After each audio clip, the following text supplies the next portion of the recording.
Dia tonga soa ato amin'ny fandaharana Jeanne Forêt Santé aty Canada indray ianao a, ary ohatran'ny efa nampanantenaiko izany a, dia hiresaka bebe kokoa izany tsika momba ny fitiavana eo am-panomanana ny Saint-Valentin izany. Ka ny lohateny ho velabelarintsika androany izany a, dia ny momba ny énergie sexuelle na ny libido izany. Io karazana angovo na énergie io zany a, dia io no ataontsika zany hoe ny angovo faran'izay matanjaka indrindra zany a, ampiasain'ny zanak'olombelona mba entina zany a hamokarana sy hiasana zany. Ka mampanidikidiky ny sainao angamba hoe ahoana marina zany fandehan-javatra zany, satria ny énergie sexuelle zany a dia eritreretintsika zany hoe io zavatra io a dia entina fotsiny zany a hampatanjatanjaka zany a amin'ny resaka firaisana ara-nofo. Betsaka zany a ny hevitra diso a mikasika an'izay zavatra izay, fa angovo matanjaka dia matanjaka eo zany a, entina koa zany a hiasa. Inona zany a no tena mampiavaka an'io ataontsika hoe libido io zany a amin'ny zanak'olombelona. Izy io zany a dia samy manana io daholo a ny olombelona rehetrarehetra, saingy misy zany a ny manana azy a ambonimbony kokoa zany a, ary ny sasany zany a osaosa kokoa zany a amin'izay a resaka énergie izay. Ka misy ihany koa zany a ny hoe resaka manaranaka koa zany a io zavatra io. Matetika zany a misy fanontaniana zany a izay mipetraka amin'ny fikarohana zany, fikarohana ara-tsiantifika, dia hoe manaranaka ve ny ataontsika hoe zany hoe fananakarena ohatra, manaranaka ve ny fahaizana na ny fananana toerana ambony eo amin'ny fiarahamonina. Ny valiny dia eny. Ny antony dia io karazana énergie io zany a dia efa amin'ny ataontsika zany hoe genetikany olona na fianakaviana zany a izy io. Ka izay no mahatonga ny hoe misy zany a ny fianakaviana anankiray ohatra dia manan-karena kokoa zany a raha oharina amin'ny fianakaviana hafa, na hoe manana plasy ambonimbony kokoa zany a eo amin'ny ataontsika hoe zany a eo amin'ny fiarahamonina. Dia izay resaka zany a tafiditra ao anatin'izay a ny fananana zany a ny libido ambonimbony kokoa zany. Ahoana moa zany a ny ifandraisan'izany zavatra rehetrarehetra zany? Eto amin'ny fandaharana Jeanne Forêt Santé moa dia mahazo remarque ihany zany ny tenako hoe manino ianao indraindray no miresaka zavatra sarotra be loatra ho an'ny sarambabem-bahoaka. Ny tiako ho marihana fotsiny zany a dia ny hoe ananan'ny manam-pahaizana ny intellectuel malagasy zany a, ny saina tia mikarokaroka zany a amin'ny resaka culture, amin'ny resaka famakiam-boky a, amin'ny resaka fahafantaran-javatra, indrindrandrindra zany a ny hoe mekanisme antsika olombelona. Tsy voatery akory ianao nianatra ho dokotera izay vao tokony hianana zany hoe comment fonctionne un être humain, zany hoe mba tokony misy izany a hoe zavatra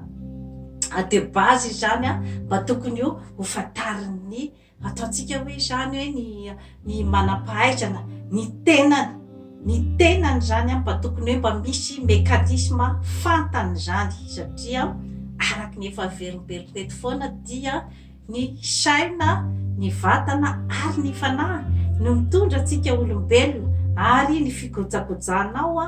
an'izay telo zay a no afaka zany a hirosonao bebe kokoa zany a amin'ny tanjona zay tiana hotratrarina satria amin'ny alalan'ny fikojanan'ireo koa zany a no azahoanao ny angovo bebe kokoa zany a ahafahanao a miatrika ny fiainana ary ahafahanao zany a miasa bebe kokoa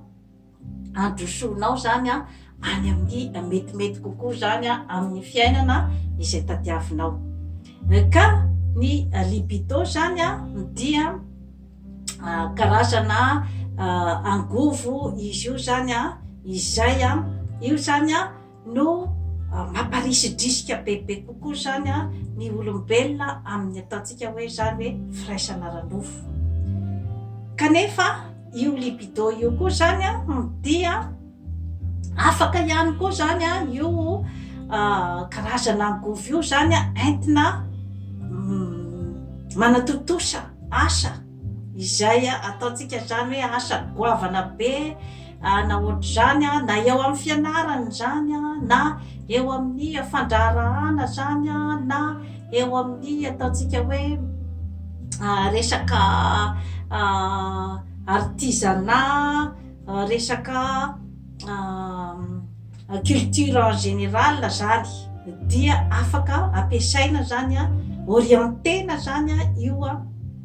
libido io a mba amokatra any amin'ny sehatra hafa zany a fa tsy voatery hoe ato amin'ny sehatry ny firaisana ara-nofo zany satria raha ohatra ka misy olona zany a manana libido ambony be kanefany a ampiasainy fotsiny zany le izy a amin'ny lanilaniny fahatany zany amin'ny firaisana ara-nofo io libido ananany io zany a dia verivery fahatany fotsiny. Dia ao anatin'izany a ny olona izay ataontsika zany hoe ny zavatra ao anatin'ny sainy zany mandritry ny androm-piainany dia mandera lehilahy izy zany a dia ny mitety an'ity karazana vehivavy ity zany a no asany a nefa tsy de misy hoe zavatra mitera-boka-tsoa. Ny olona zay tena hoe mahay a mampiasa an'izy io zany a dia tsy mandeha mirona be loatra zany a amin'izay hoe fitetezana karazan'olona izay a andeha ampiasana ny libido fa afantony zany amina objectif anankiray zany a ny angovo ao aminy dia maka ataontsika izy zany hoe vehivavy a izay tena manome inspiration azy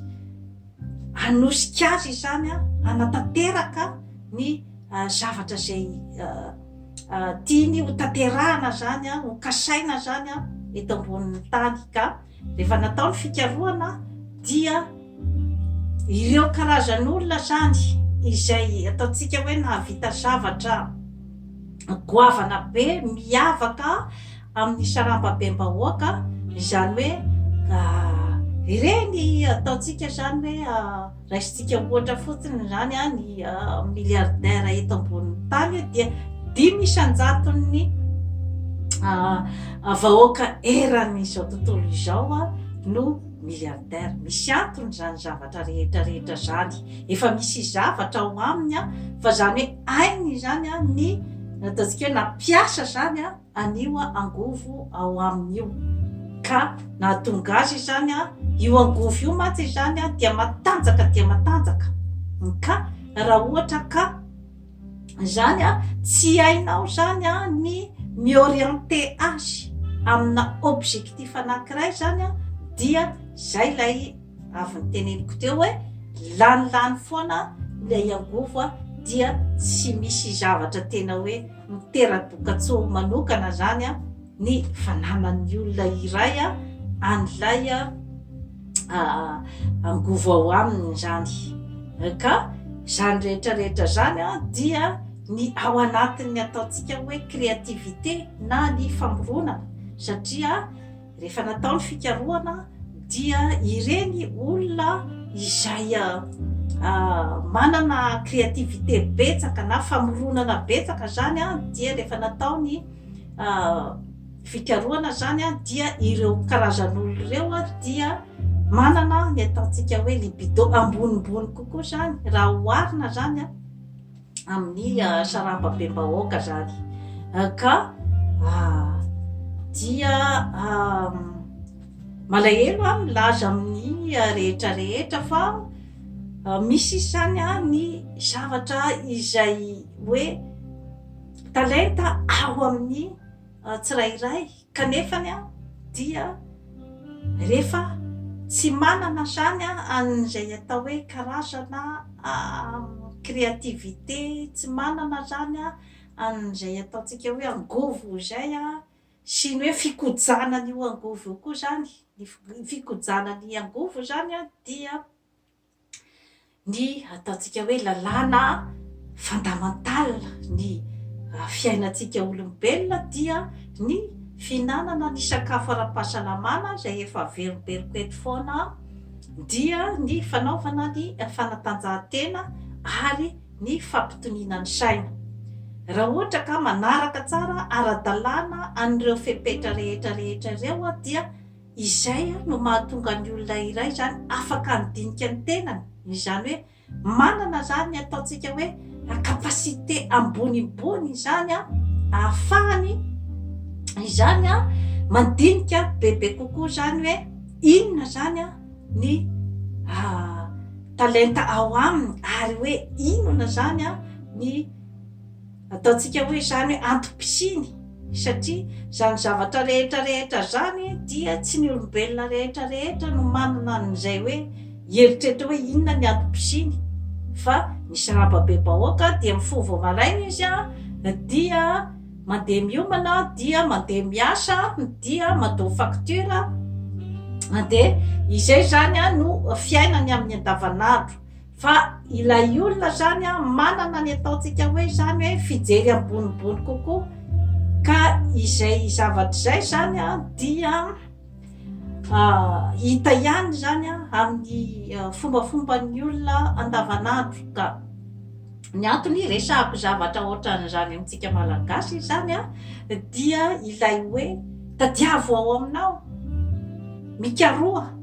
ny hoe inona zany a ny antom-pisinao ary inona zany a ny zavatra, ny talenta tena ao aminao, satria ny olombelona rehetrarehetra dia manana talenta ao aminy, fa sainga noho ny hoe izay le hoe tsy fitoviany zavatra nomenjanahary na ny occasion na ny opportunité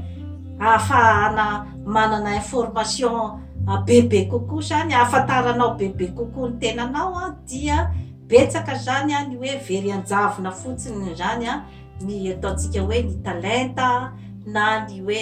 zavatra izay tokony andeha lasa lavidavitra kokoa zany ny olona iray. Ka raha ohatra ka ny olona ao amin'ny tany iray zany a dia olona tsy mikoja an'ireo ataontsika hoe fikojakojana ny maha olona dia ny saina, ny vatana ary ny fanahy. Fa raha ohatra ka hoe olona misamboana fotsiny zany a no ao amin'ny tany iray dia mazava ho azy fa tsy hanana zany a ny ataontsika hoe an'izay ataontsika hoe capacité d'observation zay zany. Ka ny tiako hatongavana fotsiny zany a dia ny hoe mampirisika ny malagasy a mba hijery lavidavitra kokoa zany a ny amin'ny ataontsika hoe zany hoe fikojana ny tena, ny saina, ny vatana ary ny fanahy. Fa satria ny tany mandroso zany a dia ireo ataontsika zany hoe mpandraharaha, entrepreneur goavana be sy ny intellectuel sy ny rehetrarehetra zany a dia efa manaraka an'izay ataontsika hoe fikojana ny vatana, ny saina ary ny fanahy izay, ary mijery akaiky koa zany a ny momban'ny vatany. Ka ny resaka izay resahantsika androany zany a dia amin'io libido io, ka io koa zany a dia mila kojaina koa zany a ny fananana an'izy io. Ka izay efa nitanisaiko teo zay zany a ny zavatra rehetrarehetra hoe mety azo ampiasana azy io, dia toy izay sy toy izay indray zany a tompoko lahy sy tompoko vavy no azo natolotra anareo androany a manao abonnement amin'ny Jeanne Forêt Santé aty Canada fa hanatsara ny fiainanao. Bye bye.